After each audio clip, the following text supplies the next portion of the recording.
নেতার কৌশলী হতে হয়। তার যে লক্ষ্য, মিশন, ভিশন, এটা সে সুকৌশলে আদায় করে নেবে। নেতাদের কি হইতে হয়? কৌশলী। এটাকে বলে স্ট্র্যাটেজিক লিডারশিপ। এটা রাসূল সাল্লাল্লাহু আলাইহি ওয়াসাল্লামের ছিল। শুধু স্ট্র্যাটেজি নিয়ে, রাসূল সাল্লাল্লাহু আলাইহি ওয়াসাল্লামের স্ট্র্যাটেজি নিয়ে সুদীর্ঘ আলোচনা হতে পারে। আমি দুই একটা স্ট্র্যাটেজির কথা বলি, দুই একটা ওয়ার স্ট্র্যাটেজি। যুদ্ধের ময়দানে উনি কি স্ট্র্যাটেজি অবলম্বন করতেন দেখেন।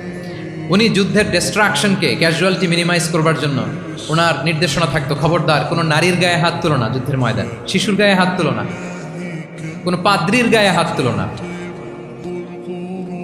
উপাসনারত যে সন্ন্যাসীরা আছে তাদের গায়ে হাত তুলো না, ওই এলাকার গবাদি পশুগুলোকে মেরো না, গাছপালা ধ্বংস করো না, যারা তোমাদের বিরুদ্ধে তলোয়ার ধরেনি তাদেরকে অ্যাটাক করো না। আল্লাহু আকবার, হোয়াট এ স্ট্র্যাটেজি! এবং যুদ্ধ চলাকালীন সময়ে সব সৈনিককে উনি এক জায়গায় মোতায়েন করতেন না। সব সৈনিককে এক জায়গায় মোতায়েন করতেন না, 5 ভাগে ভাগ করে নিতেন। ডান পাশে মাইমানা, বাম পাশে মাইসারা, সামনে হচ্ছে মুকাদ্দিমাতুল জাইশ, মাঝখানে কালব, পেছনে খালফ। এইভাবে 5টা ব্যাটালিয়নে ভাগ করে তারপরে তিনি যুদ্ধ পরিচালনা করতেন। What a war strategy! বদরের যুদ্ধে যখন পৌঁছলেন, মক্কা থেকে মদিনা থেকে 130 কিলোমিটার দূরে, দূরে আবসা দেখা যায়, মরিচিকার মধ্যে দেখা যায় ওই যে মুশরিকরা ওখানে আসছে, কিন্তু তারা কতজন এটা তো বোঝা যায় না। তো কিছু ছেলে এই মরুভূমিতে থাকে, ওদেরকে পানি সরবরাহ করে। এদেরকে রাসূল সাল্লাল্লাহু আলাইহি ওয়াসাল্লাম জিজ্ঞেস করলেন যে কুরাইশরা যে আসছে তারা সংখ্যায় কত? এটা না জানলে তো উনি ওনার ওয়ার স্ট্র্যাটেজি ঠিক করতে পারবেন না, যুদ্ধের কৌশল। তো এরা বলে নাহনু লা নাদরি, আমরা জানি না কত। এখন এটা কিভাবে তিনি বের করবেন? সংখ্যায় তারা কত এটা তো আমাকে ফাইন্ড আউট করতে হবে। রাসূল সাল্লাল্লাহু আলাইহি ওয়াসাল্লাম বলেন যে ওরা কি খায়? বলে যে প্রতিদিন উট জবাই করে খায়। রাসূল সাল্লাল্লাহু আলাইহি ওয়াসাল্লাম বলেন যে প্রতিদিন কয়টা উট লাগে? বলে যে ইয়াউমান তিসআন ওয়া ইয়াউমান আশরান। 2 দিন হয়েছে আসছে, তো প্রথম দিন দেখলাম 9টা জবাই করছে, আজকে দেখছি 10টা জবাই করছে। রাসূল সাল্লাল্লাহু আলাইহি ওয়াসাল্লাম বললেন ইদান আল কওমু মা বাইনা আত-তিসআমিয়া ওয়াল আলফ। তাহলে ওরা 900 থেকে 1000-এর মধ্যে। সুবহানাল্লাহ। এবার বলেন বদরের যুদ্ধে কুরাইশদের সংখ্যা ছিল কত? আল্লাহু আকবার, হোয়াট এ ওয়ার স্ট্র্যাটেজি!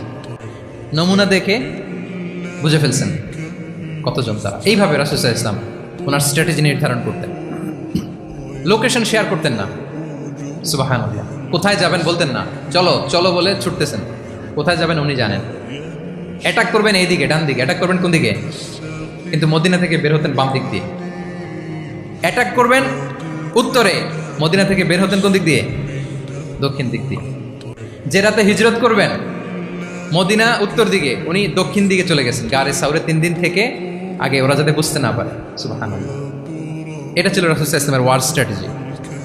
এবং সবাই যেই পথে মক্কা থেকে মদিনা যায়, উনি কিন্তু ওই পথে যাননি। ক্যারাভেনগুলো, কাফেলাগুলো যেই পথে মক্কা থেকে মদিনা ইউজুয়াল রুট যেটা যাননি, সাওয়াহিলি পথে, সাগরের পাশ দিয়ে স্পেশাল একজন গাইড ভাড়া করে তিনি গিয়েছেন। আল্লাহু আকবার। This is called strategy. তাহলে স্ট্র্যাটেজিক লিডারশিপ লাগবে। একজন নেতার স্ট্র্যাটেজিক প্ল্যানিং ঠিক করা লাগবে। এটা তাকে সামনের দিকে আগাতে অনেক সহায়তা করবে।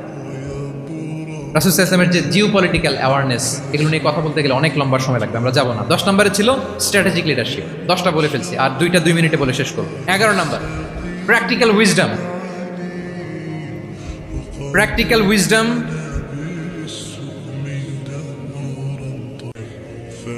এটা হচ্ছে 11 নম্বর পয়েন্ট। অর্থাৎ প্রজ্ঞা থাকতে হবে। একজন নেতা যে ডিসিশনগুলো সে মেক করবে, এটা প্রজ্ঞায় সুসজ্জিত হইতে হবে। আল্লাহ রাসূল সাল্লাল্লাহু আলাইহি ওয়া আলিহি ওয়াসাল্লামের যতগুলো সিদ্ধান্ত ছিল, কাজ ছিল, কোনোটাই প্রজ্ঞা থেকে খালি ছিল না, সবগুলো ছিল প্রজ্ঞায় সমৃদ্ধ। ভুরি ভুরি উদাহরণ হাজির করা যেতে পারে। আমি 2টা উদাহরণ দিই। মাক্কি জীবনের একটা উদাহরণ দিই, মক্কান এরার একটা উদাহরণ। রাসূল সাল্লাল্লাহু আলাইহি ওয়াসাল্লাম মক্কাতে নবুয়তের 5ম বছরে যখন নও-মুসলিম সাহাবাদের উপর অত্যাচারের মাত্রা মারাত্মক বেড়ে গেল, রাসূল সাল্লাল্লাহু আলাইহি ওয়াসাল্লাম সাহাবাদেরকে হিজরতে পাঠালেন। বলেন তো কোথায় পাঠিয়েছিলেন? সবাই বলুন।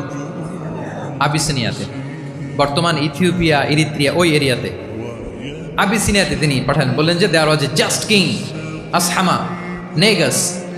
বললেন যে ওখানে আবিসিনিয়াতে যাও, ওখানে আসহামা নামে নাজ্জাশী একজন বাদশা আছে, খুব ভালো। তাদেরকে পাঠালেন নবুয়তের 5ম বছরে।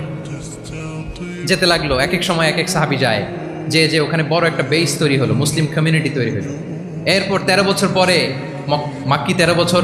মাক্কি জিন্দেগির 13 বছর শেষ করে নবুয়তের রাসূল ইসলাম কোথায় চলে গেলেন? মদিনায়। মদিনায় যে রাসূল ইসলাম একটা ইসলামী স্টেট তিনি প্রতিষ্ঠা করলেন। প্রথম হিজরি যায়, দ্বিতীয় হিজরি যায়, একটার পর একটা যুদ্ধ যায়, মুসলিম কমিউনিটি বাড়ে, কমপ্লিট ইসলামিক স্টেট হয়ে যায়, কিন্তু ওই আবিসিনিয়া থেকে ওই গ্রুপ আর ফিরে না।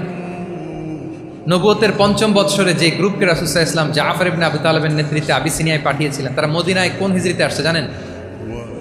এইটা যদি কেউ উত্তর দিতে পারে তাহলে বুঝবো he is very genius in সিরাত। কত জোরে? নবম, সপ্তম, মাশাআল্লাহ। কয়জন বলছে? এটা জানতেন? কে কে হাত তোলেন? মাশাআল্লাহ, অনেক জিনিয়াস আছে তো এখানে। হ্যাঁ, লটস অফ জিনিয়াস, মাশাআল্লাহ মাশাআল্লাহ তাবারাকাল্লাহ। জি, সপ্তম হিজরিতে এসেছিলেন জাফর ইবনে আবি তালেবের নেতৃত্বে।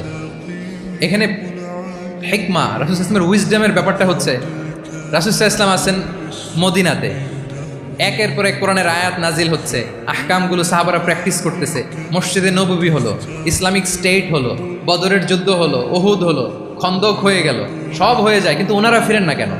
ওনারা ফিরলেন সেই সপ্তম হিজরিতে খায়বার বিজয়ের পরে।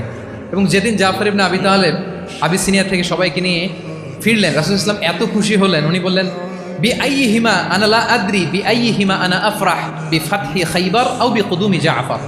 আজকে কোনটাতে আমি বেশি হ্যাপি আমি জানি না, আমার ভাই জাফরকে পেয়ে নাকি খাইবার বিজয়ের কারণে। আমি কনফিউশনে পড়ে গেছি যে এইটাতে বেশি খুশি হইলাম নাকি ওইটাতে।